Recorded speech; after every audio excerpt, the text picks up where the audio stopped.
Some days the paddock seems like the place to be for gossip, and the race weekend in Australia acted as the perfect outlet for the drivers, with multiple drivers and teams silently, or not so silently, accusing Red Bull of sandbagging, and perhaps even cheating. And this time, we have George Russell as the leading catalyst. As Max Verstappen extended his 100% winning streak in 2023, George Russell believes Red Bull is holding back its Formula One car, and is almost embarrassed to unleash its full potential. Verstappen triumphed in the Australian Grand Prix despite a terrible opening lap that saw him fall behind the two Mercedes cars of Russell and Lewis Hamilton. Russell led early on but was forced out of contention after pitting during a safety car period that turned into an untimely red flag, leaving Hamilton ahead of Verstappen at the restart. Nevertheless, as Hamilton put it, Verstappen came sailing by with ease. The latest exhibition of straight-line speed advantage that Mercedes chief Toto Wolff described as mind-boggling, and exhibited a terrifying change of pace to transform a 0.5-second deficit one lap into a 2.1-second lead the next. For sure they're holding back, Russell told BBC Radio 5 Live. They're almost embarrassed to show their full potential, because the faster they seem globally, the more the sport is going to try to hold them back somehow. Realistically, they probably have 7/10ths advantage over the rest of the field. I don't know what the pace difference looks like at the moment, but Max has got no reason to be pushing, and nor has Red Bull. They've done a really great job. We can't take that away, and we clearly have to up our game. Red Bull team boss Christian Horner was quick to comment that Verstappen's initial advantage was exasperated by a Hamilton error. Yet, like with the previous two races, it was evident that the RB19 had a significantly greater edge in the race than it does in qualifying.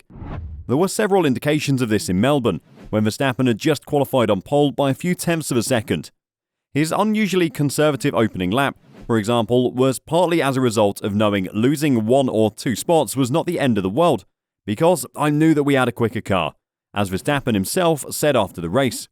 2 laps after Hamilton's move gave Verstappen a good idea of how much speed he had in store. They were 0.5 seconds and 0.75 seconds faster respectively, and suddenly his opponent was at arm's length, and Verstappen was in cruise control. Yet following a mid-race virtual safety car break, he surged away by about 0.4 of a second each lap, moving 11 seconds ahead of the fight for second, a lead that was only cut down by a mistake while braking at the last corner, which forced the Red Bull temporarily off track. Could this be a clear sign of the sandbagging, or is the Red Bull just that good in clean air? But Verstappen had no intention of pushing on the hard tyre. He only wanted to make it to the finish due to the uncertainty caused by rain stymied extended runs on Friday. That had shades of Bahrain, when it was revealed that the Red Bulls had significantly pace managed despite reliability concerns. The aim was merely to create a good buffer, nothing more.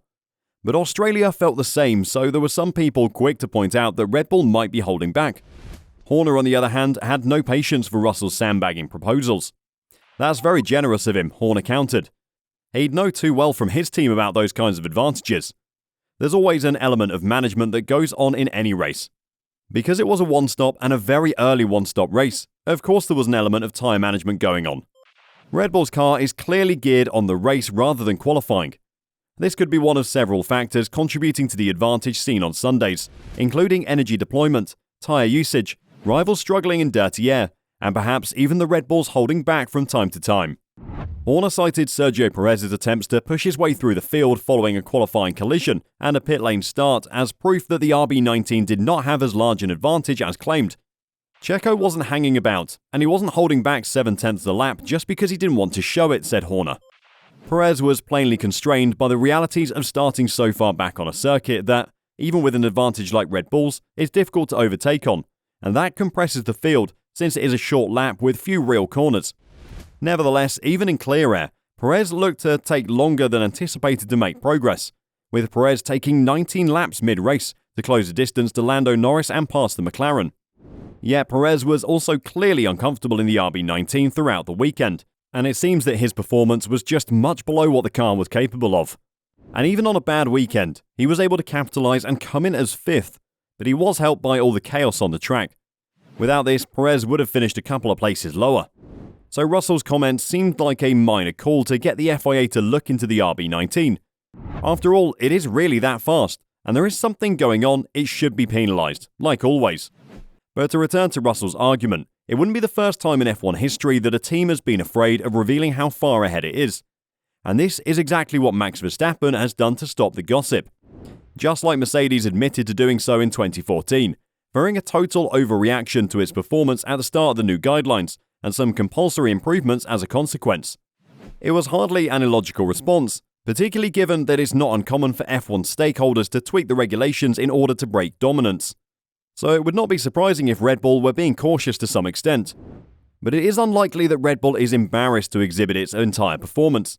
That simply hasn't come in handy too frequently. Thus, George Russel believes Red Bull hasn't even revealed its full potential. Russell states on the BBC's Checkered Flag podcast that Max Verstappen and Red Bull can still show more on track, but that they're holding back to prevent the FIA bringing them back. According to Russell, the race restart and ease of Verstappen passing Hamilton is an indication that there is considerably more in the Red Bull than Verstappen has shown so far. It's safe to say that Red Bull racing is exceptionally quick, and while other drivers attempt to take on Max Verstappen, they are quick to realise that it is almost impossible. This has, of course, caused uproar amongst the grid. So much that Verstappen feels obliged to reveal what's really going on. According to the championship leader Verstappen, the speculation is rubbish. The BBC asked the Dutchman as wondering whether they are truly holding back. Verstappen: "We're just doing our best with the development of the car. Apart from that, it's also about controlling the pace. Nobody knew in Australia how long the hard tyre would last." Verstappen said there was nothing exceptional about it. Red Bull is just quicker, and since there had been few lengthy laps during practice, there was the constant care of keeping tyre wear under control. "There's no need to gain half a second every lap and destroy your tyres," he said. But what is the secret to Red Bull's pace? Well, most of it has to do with the back end of the car, as we've discussed in a recent video. But for the Australian Grand Prix, they bought an updated front wing to even better their total package. The team came in Australia with a redesigned front wing configuration that includes a reworked flap arrangement as well as changes to the end plate and dive plane regions.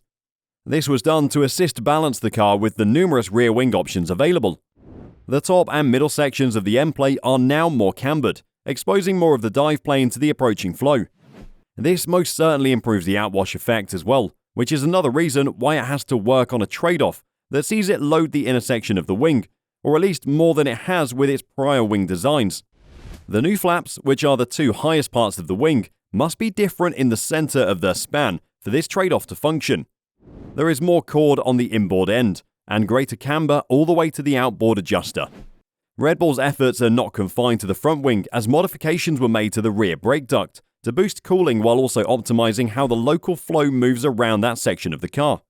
Red Bull, as is usually customary, does not concentrate only on the exterior entrance of its brake duct. Instead, it's moved the end fence's leading edge in order to catch airflow between it and the tyre's sidewall. As a result, a number of tiny gates are utilized to assist regulate and match the airflow's course with the internal ducting, inset. Red Bull's improvements are obviously an optimization of what it currently has in place, with CFD and wind tunnel research crucial in improving how these surfaces interact with the airflow. This had helped Red Bull strengthen their lead even more. Could one of the other teams come close to Red Bull's performances this season? Or are Red Bull just too far ahead at the moment? For now, it seems like the sky is the limit. But if they are indeed cheating, there should be major consequences for the team. Was George telling the truth about Red Bull's performance? Are they indeed holding back, or is it just a tactic to get the FIA to look into Red Bull's accounts? Let us know your thoughts in the comments down below. We're not sure what's right and what's wrong. Right now, it just seems that Red Bull is on another level due to their consistent flow of upgrades. That's all for today. Subscribe to the channel to stay updated with all the news regarding F1, and we'll see you in the next video.